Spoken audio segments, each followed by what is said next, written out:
May I ask, when you were pursuing your legal part of your profession, of your life, were you able to get anybody off death row in the Commonwealth? Yes, we did. And that is an incredible moment.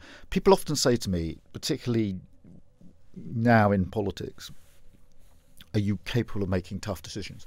And I say to them, when you're in a cell with an individual who is sentenced to death and therefore could well be hung, and you are having to make a decision about how to argue their case, Yes. the stakes being if you win, they will live, and if you lose, they will die.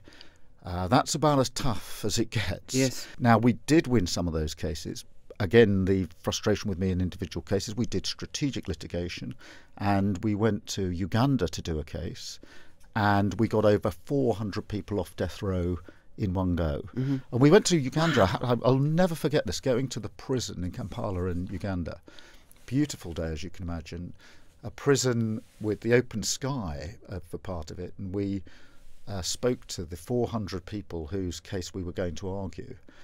And I simply said to them at the beginning of our discussion, they'd been there many years, I said, just put your hand up if you didn't have legal representation when you were sentenced to death. And over half of them put their hand up. I said, all right, put your hand up if you were under 18, so a child, when you were sentenced to death. And a whole bunch of them put their hand up. And then another one, put your hand up if you've been here in this prison on death row for over 10 years, and a whole bunch put their hand up. We ran their case, and over 400 would then had their death sentence commuted and then appropriate sentences put in their place. Yes. So it didn't mean they were just freed, but it meant that they lived and they got an appropriate sentence. So that was our most incredible feeling. There was a small team of us that were doing that case. That was an incredible feeling.